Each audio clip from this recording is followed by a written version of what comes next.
Hi guys! So for today's video, samahan nyo kami. Kukunin namin yung kalabaw namin. So kasama ko dito yung kaibigan ko at yung kapatid kong isa. So ayun nga, yung kaibigan ko muna yung pinagpahawak ko ng aking cellphone. Kaya sabi ko sa kanya, hawakan mo at mag-vlog na naman tayo. Bawat araw kasi nag-upload kami ng vlog namin. So ayun nga, ako muna pinahawak ng cellphone. Kasi tinawag siya ng tito niya. Pasensya na sa boses ko. So ayun nga, papunta daw sila sa Kalabaw. So ayun nga, nakababa na kami. Malapit na namin makuha yung kalabaw. Dadaan pa kami sa ilog para makuha yung kalabaw. So ayun nga, nagpapakyut pa sila dito. Sana all na lang talaga. Naiinis nga ako sa kanila kasi hindi nila ako sinama. Pero okay lang. Tumatakbo nga dito si Didit. So sabi nila malapit lang yung kalabaw. Pero malayo pala. Kaya natatagal-tagalan ako mag-voice over. Dahil ang tagal ko mag-voice over, kakantahan ko na lang kayo. Happy birthday to you. Happy birthday to you. Happy birthday, happy birthday, happy birthday to you. Hoy, walang birthday!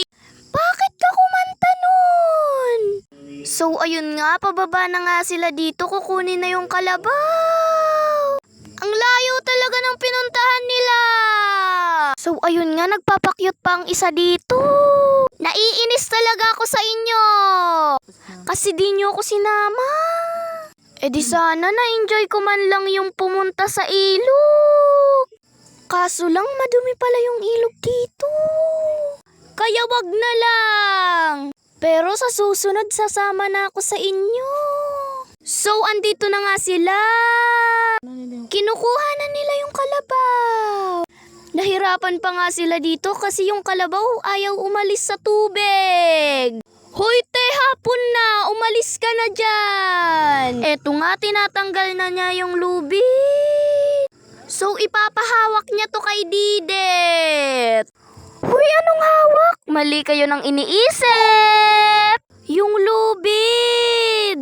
Ipapahawak sa kanya. Ayan. So ayun nga, pagkatapos ng may kukunin pa silang isa. Medyo malaki-laki tong isang to kasi lalaki. Uy, lalaki. So ayun na, natapos na yung voice over ng pinsan ko. Siya muna yung pinagpahawak ko kasi nga sabi ko, ikaw muna mag voice over. At ayun nga, ang haba ng voice over niya. Thank you talaga sa iyo, Teya. Guys, may kukunin pa kaming isang kalabaw. Kaya naman samahan nyo kami. So ayun nga, lalaki tong kukunin namin. Medyo malaki to at matigas ang ulo. Nag-ikot-ikot pa nga ako dyan para makita nyo yung background namin. So ayun nga, may kukunin pa akong isa. Kukunin ko na yung lubid ng kalabaw na lalaki. So ayun nga, pinahawak ko muna sa kaibigan ko. Sabi ko, videohan mo ko dapat nakatutok sa akin. So ayun nga, ayos naman yung pag-video niya dito.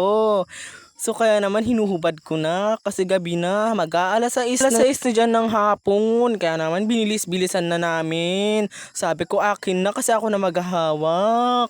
So ayun nga, di ko na hinawakan yung lubid kasi nga baka mahila pa kami ng kalabaw namin. So ayun nga, pinabayaan na lang namin at pinasunod namin sa babaeng kalabaw.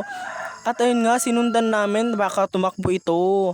Kaya naman sabi ko dito sa kaibigan ko, bilis-bilisan mo at abutin tayo ng gabi dito. So kaya naman tara. So guys, medyo matagal-tagal nga tong pagkuha namin ng kalabaw. Kasi nga itong mga kalabaw na ang titigas ng ulo. So ayun nga, sabi ko sa kanya, bilisan mo baka iwan kita dito. So ayun nga, naghugas ako ng kamay kasi ang baho ng lubid ng kalabaw. Kaya naman naghugas ako ng kamay. Sabi ko sa kaibigan ko, maghugas ka rin.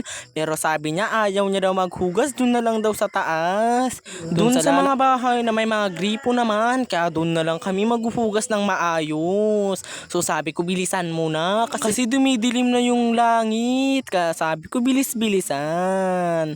Kasi nilalagay pa namin yung mga kalabaw sa may mga damo para mabusog yung mga kalabaw namin. Ilalagay namin sa may mga damo. So ayun nga, minsan yung kapatid ko lang yung kumukuha dito. Minsan di ako sumasama kasi nga ang dami kong gawain sa bahay. So yun nga, hinila ko kasi nga may hahabulin na babaeng kalabaw.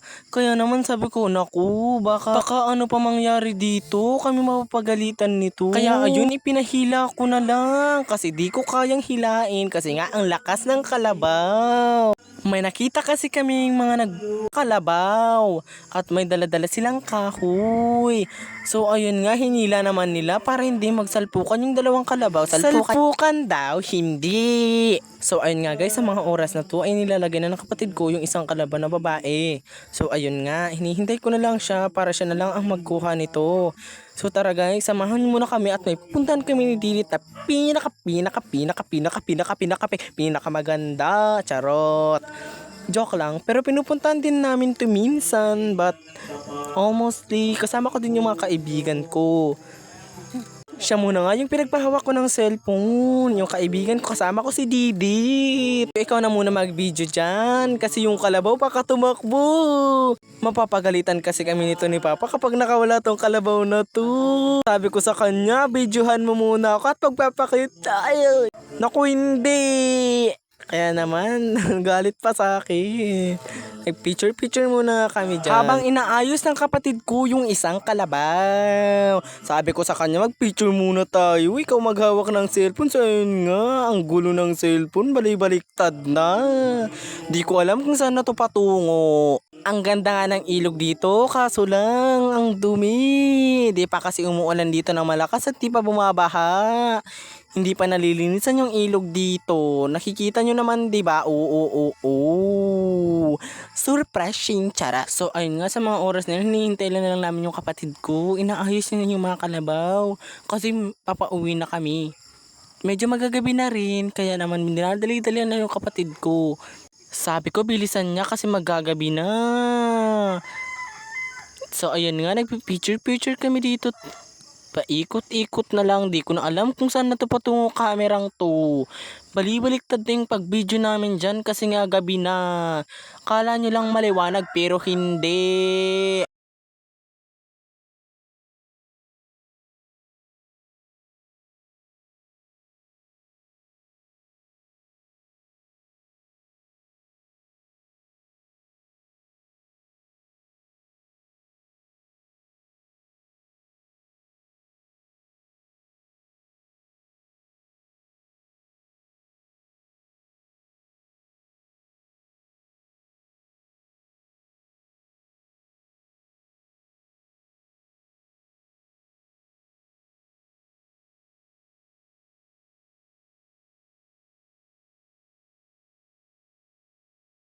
So, ayun nga, dito kami pupunta. Nakita nyo naman yung puting yun.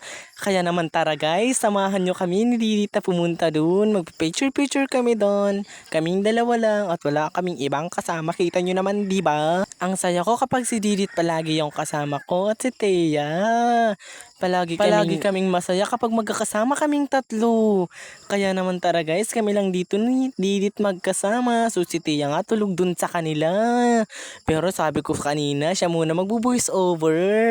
So ayun nga, medyo malayo-layo yung pupuntahan namin pero madali lang to sa aming dalawa kasi dalawa lang naman kaming nagsasama. Nagsasama, hindi.